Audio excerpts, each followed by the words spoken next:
In September of the year 1811, a little boy arrived at the door of Aswarby Hall in the middle of Lincolnshire. He rang the bell and looked around him at the tall, square 18th century house. An evening light fell on the building, making the windows shine like fires. In front of the hall, there was a park full of trees and a church with a clock. It all seemed very pleasant to the boy as he waited for someone to open the door. The boy's parents were dead, and his elderly cousin, Mr. Abney, had told him to go and live at Aswarby. People who knew Mr. Abney were surprised at his offer because they thought he was a man who loved books more than people and who preferred to live alone. Mr. Abney opened the door and seemed very happy to see his young cousin, Stephen Elliot. He immediately started to ask questions. "How old are you, my boy? How are you? And how old are you? I hope you're not too tired to eat your supper." "No, thank you, sir," said Stephen. "I am quite well." "Good," said Mr. Abney. "And how old are you, my boy?" It seemed strange that he asked the question twice in the first 2 minutes of their conversation. "I'm 12 years old next birthday," said Stephen. "And when is your birthday, my dear boy?" 11th of September, eh? That's good. That's very good. I like to write these things down in my book.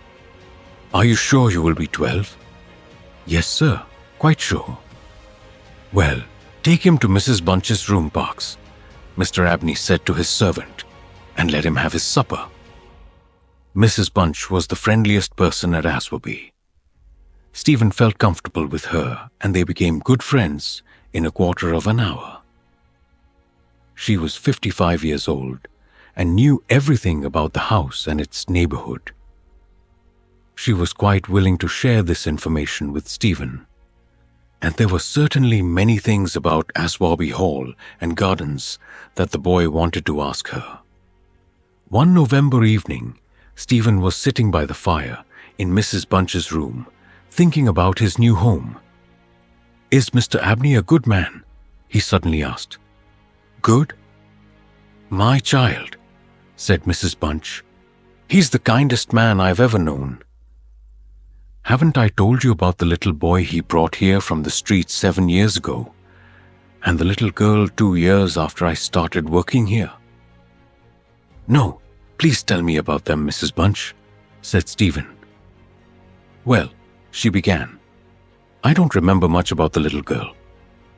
Mr. Abney brought her back from his walk one day and told Mrs. Ellis to take care of her.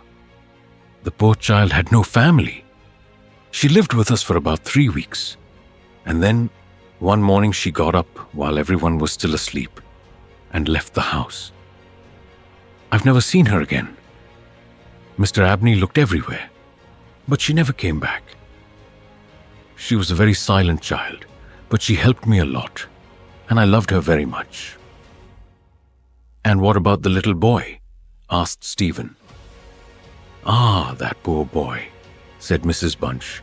"He came here one winter day, playing his music, and Mr. Abney asked him lots of questions such as, 'Where do you come from? How old are you? Where are your family?' He was very kind to the boy, but the same thing happened. He just disappeared. That night, Stephen had a strange dream. Near his bedroom at the top of the house, there was an old bathroom, which nobody used. The top of the door was made of glass, and it was possible to look in and see the bath. In his dream, Stephen looked through the glass and saw a body in the bath, a very thin, dusty body with a sad smile and the hands pressed over the heart. As Stephen looked, a terrible cry came from the lips, and the arms began to move.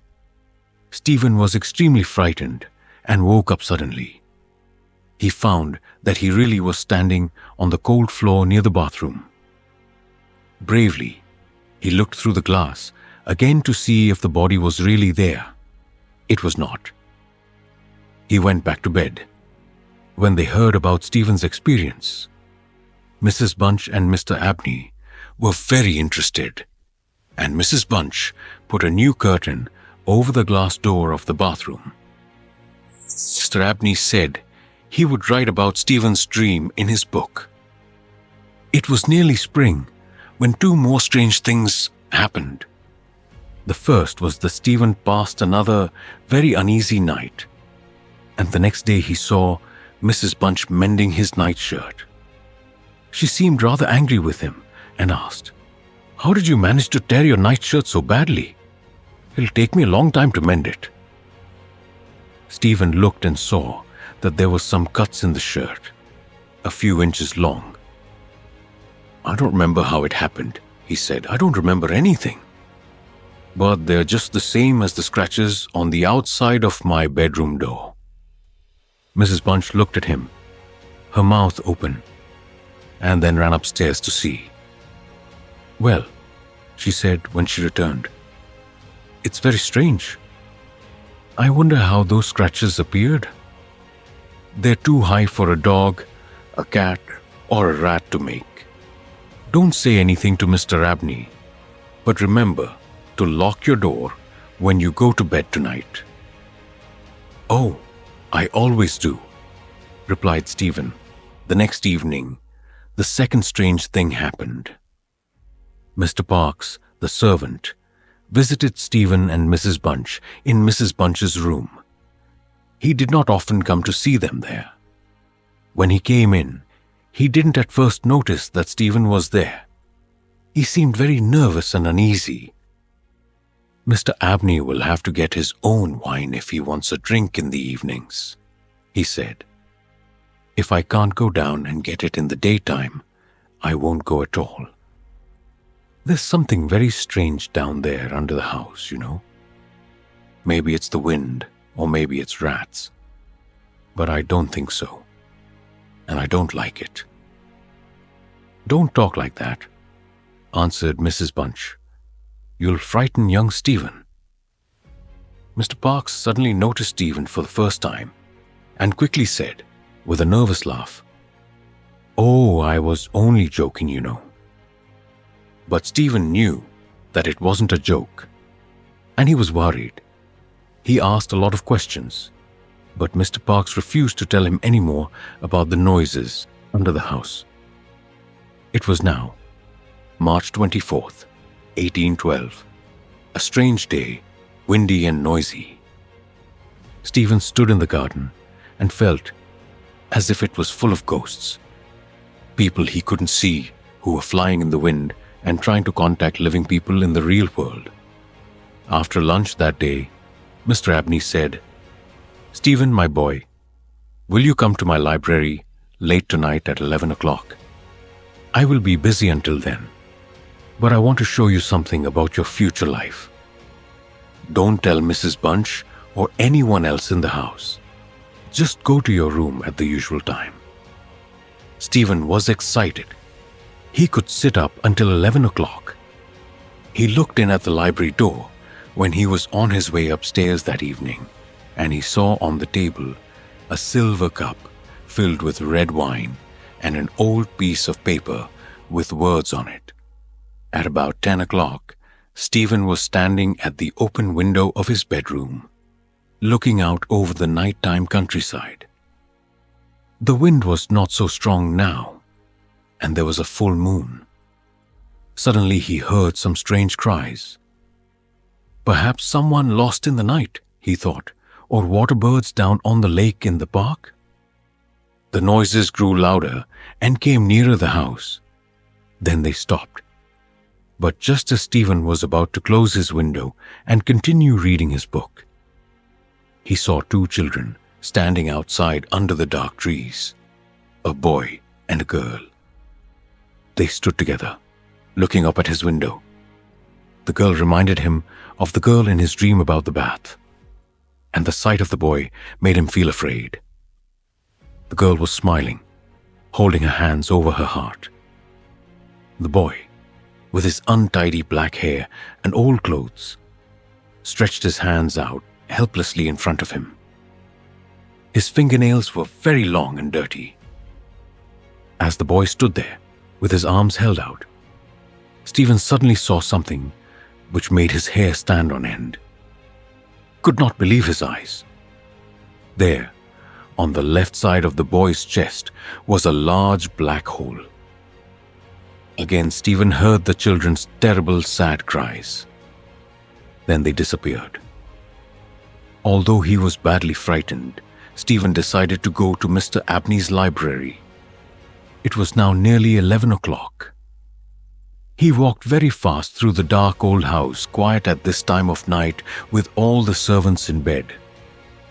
But when he arrived at the library, the door would not open. It was not locked, and the key was on the outside. But when he knocked, there was no answer. He listened carefully, and he heard Mr. Abney speaking. No, crying out, but why? Perhaps he too could see the strange children. Then suddenly, everything was quiet, and the library door opened by itself. Mr. Abney was in his chair, his head thrown back and his eyes wide, with a look of terrible fear and pain on his face. On the left side of his chest was a large hole, and Stephen could see his heart. But there was no blood on his hands, and the long knife on the table was completely clean. The window of the library was open, and the wind blew the curtains in a terrible dance. An old book was open on the table, and this is what Stephen read. Thousands of years ago, people discovered that you could control the world, fly, disappear, or become someone or something else, all by magic. But to be able to use this magic, it is necessary first to take out the hearts of 3 young people, under 21 years of age. I have spent almost 20 years carefully choosing 3 young people who I could kill without anybody noticing. First was Phoebe Stanley on March 24th, 1791. Second was an Italian boy, Giovanni Pauli, on March 23rd, 1805. And tonight, on March 24th, 1812, the last child to die for me will be my cousin, Stephen Elliot. No one will ever find the bodies of these children. I have hidden the first 2 in my wine cellar, under the floor, and I will do the same with the 3rd child tonight.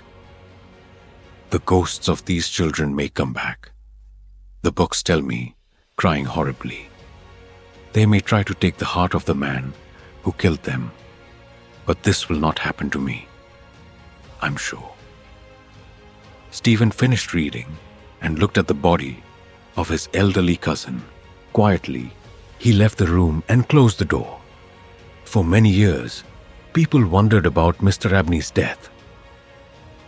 It must have been a wild cat that came in through the open window and killed the poor man, they said. But Stephen knew the truth.